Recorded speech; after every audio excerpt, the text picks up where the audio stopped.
आज का सबसे बड़ा सवाल कि भैया जो बीवियाँ होती हैं वो घर तोड़ती हैं घर बनाती हैं। ज़्यादातर लोग, क्योंकि दो पक्षों में बटे हुए हैं ना, कुछ लोगों का कहना ये होता है कि नहीं जब से यार बहू आई ना घर में, घर का सत्यानाश हो गया।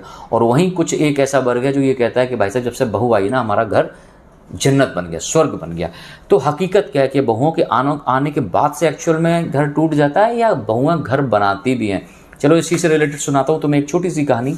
एक बार एक परिवार था, बड़ा खुशहाल परिवार, माँ बाप बच्चा। और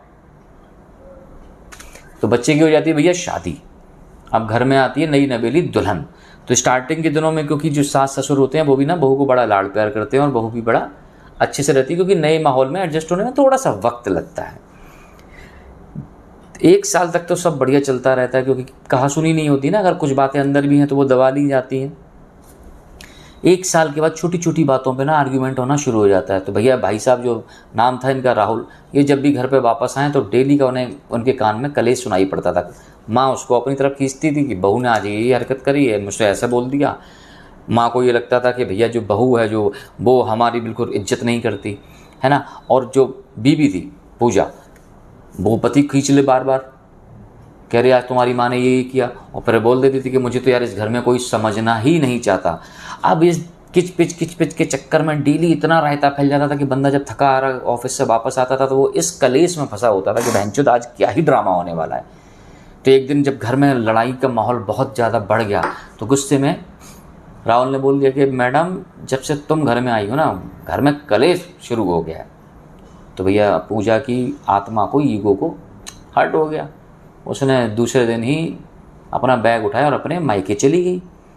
अब 1 हफ्ते तक, क्योंकि गुस्से में भैया राहुल भी, पूजा भी, उनकी माँ भी, तो घर का माहौल तो हो गया बिल्कुल शांत, एकदम घर के अंदर शांति, कोई लड़ाई नहीं, कोई चैंचे पैंचे नहीं। लेकिन उस 1 हफ्ते के अंदर ही राहुल को एक बात समझ में आई कि नहीं यार, जब 4 बर्तन साथ में रहेंगे तो उनको बजने की आवाज़ भी आएगी, बस हमें उनको सही से मैनेज करके चलना पड़ेगा। क्योंकि 1 हफ्ते के में जो घर में तो शांति होगी, लेकिन वो शांति भी ना काटने को दौड़ रही थी, क्योंकि भाई साहब जैसे ही घर से ऑफिस से वापस आते थे घर में कोई बोलने के लिए नहीं। अब माँ किसकी बुराई करेगी। प्रॉब्लम क्या है कि जब जब नई नई शादी होती है ना बच्चों की, तो हमें ये लगता है कि एक तो जो हमारी सास ने हमारे साथ किया वही हम सेम अपनी बहू के साथ कर लें। दूसरा, आते ही हमें ये लगता है कि जो लड़की अपने घर में 20 साल, 21 साल, 25 साल, 30 साल रह के आई है, वो यहाँ आती ही एकदम से सारी जिम्मेदारियाँ उठा ले। अब तो फिर भी थोड़ा सा सिचुएशन चेंज होगी, घूंघट प्रथा थोड़ी सी कम होगी, नहीं तो अदरवाइज बहुत सी जगह आज भी ऐसा कि नहीं। अब जो लड़की अपने घर में जीन्स और टॉप में घूमती थी, वहाँ तो मैं ससुराल में आती तो मैं ये लगता कि भैया वो इतना लंबा घूंघट मार ले, जेठ सामने हो तो वो ज़मीन पे बैठ के खाना खाए, जब सारा घर के लोग खाना खा लें उसी टाइम खाना खाए। क्यों भैया, उसको पेट नहीं है क्या? अगर उसको भूख लगे तो वो पति का ही वेट करेगी, उसके बाद ही खाना खाएगी। तो कुछ चीज़ों में हमने ऐसी पॉलिसीज़ बना दी जिससे ना लड़कियों के अंदर घुटन महसूस होने लगती है। इसीलिए ज़्यादातर केस में बहुएं सास ससुर को अपना माँ बाप नहीं मान पाती, क्योंकि आप भी उसको अपनी बेटी की तरीके से ट्रीट नहीं करते।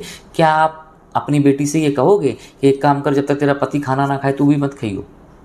क्या अपनी बेटी से कहोगे इतना बड़ा लंबा घूंघट मार ले? और इसके अपोजिट एक चीज़ ये भी है, कहीं कहीं बहुएं भी बहुत बदतमीज आ जाती हैं, जो अपनी सास के नाक में दम भर के रख देती हैं, चना चिपा देती हैं, कहते हैं लोहे के चने चिपा दिए। ठीक है, बहू कहीं कहीं इतना तांडव कर देती है कि बेचारी सास सीधी पड़ जाती है, तो वहाँ पर अलग ही रायता फैला होता है, क्योंकि वो भी सास ससुर को अपना माँ बाप नहीं मानना चाहती। उसे लगता है अब हम आ गए, हमारे हिसाब से चलना चाहिए। अच्छा, और आदमी सबसे ज़्यादा इल्ज़ाम क्या लगता है बेटों पे, कि जब से बेटे की शादी हुई ना बेटा बदल गया। बेटा बदल नहीं गया, प्रायोरिटीज चेंज हो गई। पहले उसकी जिम्मेदारी सिर्फ अपने माँ बाप और या अपनी भाई बहनों के लिए थे, अब वो एक लड़की से शादी करके आया है तो उसकी जिम्मेदारी अपनी बीवी के लिए भी है, जो कि किसी भी एंगल से गलत नहीं है।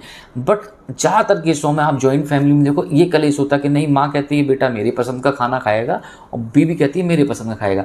बल्कि हकीकत ये है कि जब एज बढ़ती है तो प्रायोरिटीज और पसंद दोनों बदलती हैं। ज़रूरी नहीं है कि जो चीज़ मुझे बचपन में खाने में पसंद हो वो मैं जब 50 साल का हो जाऊँगा उसी टाइम भी मुझे वही चीज़ खाने में पसंद होगी। ऑब्वियस सी बात है, चेंज हो जाता है। और सबसे ज़्यादा खींचातानी हो जाती है लड़कों की, और सास बहू में ठनकती रहती है इसी पॉइंट को लेकर कि तुमने हमारा बेटा हमसे छीन लिया। भैया वो तुम्हारा बेटा तुमसे छीनने नहीं आई है, वो भी अपना पूरा घर छोड़कर आइए तुम्हारे घर को स्वर्ग बनाने, क्योंकि अगर तुम्हारे घर में कलेश रहेगा तो भैया उसकी ज़िंदगी में भी तो टेंशन रहेगी।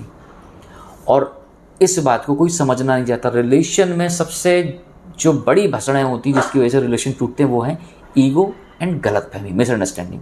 लोग आपस में कम्युनिकेट करना नहीं चाहते। अगर आपस में कोई प्रॉब्लम है, अगर कोई बात एक दूसरे की अच्छी नहीं लग रही तो एक दूसरे से बैठ के डिस्कस कर लो। बट 99.99% केस में क्या होता है कि भैया प्रॉब्लम हमें सास से है, डिस्कस हम किसी और से कर रहे हैं।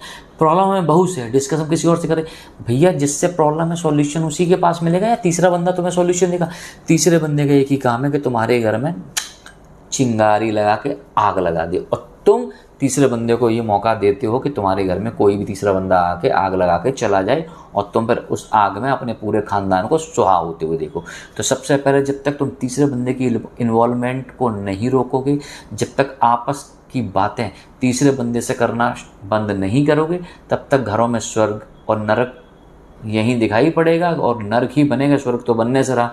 क्योंकि बहू अगर घर को तबाह कर रही होती तो कुछ सालों बाद वही घर बहू अपने घर को अच्छे से मैनेज कैसे कर रही होती है? क्योंकि तब वो माँ की पोजीशन पे आ जाती है। जब उसके बच्चे हो जाते हैं तो फिर वही घर स्वर्ग क्यों हो जाता है? क्योंकि बात सिर्फ सोच की है। हम लोग आज भी बहुओं को बेटी नहीं समझना चाहते और बहुएं अपनी सास को माँ नहीं समझना चाहती। आप एक परिवार में रह रहे हो, जब तक आप मिलजुल के नहीं रहोगे आपके घर में सिर्फ और सिर्फ नरक वाली फीलिंग आएगी, जेल वाली फीलिंग आएगी, और हर इंसान जेल तोड़ के भागना ही चाहता है, चाहे भले ही वो जेल सोने का क्यों ना हो। तो ना तो बहुएं घर तोड़ती हैं ना ही जोड़ती हैं, तोड़ती भी हैं और जोड़ती भी हैं। डिपेंड करता है कि आप सब लोगों ने मिलकर एक घर को कैसा बनाया हुआ, क्योंकि घर को तोड़ने या जोड़ने की जिम्मेदारी सिर्फ एक इंसान की नहीं होती। घर में जितने सदस्य रहते हैं हर सदस्य की उतनी ही रिस्पॉन्सिबिलिटी है अपने घर को स्वर्ग या नर्क बनाने की। तो नेक्स्ट टाइम कभी भी ये बोलने से पहले कि बहुएं घर तोड़ती हैं, हर पक्ष को देखना और समझना ज़रूरी है। अगर आप मेरी बात से सहमत हैं तो मेरी वीडियो को लाइक शेयर करना ना भूलें और चैनल को सब्सक्राइब जरूर कीजिए, क्योंकि यहाँ पर सिर्फ बकचोदी वाली मोटिवेशन नहीं, किताबी मोटिवेशन नहीं, रियलिटी फैक्ट मिलता है। जय हिंद।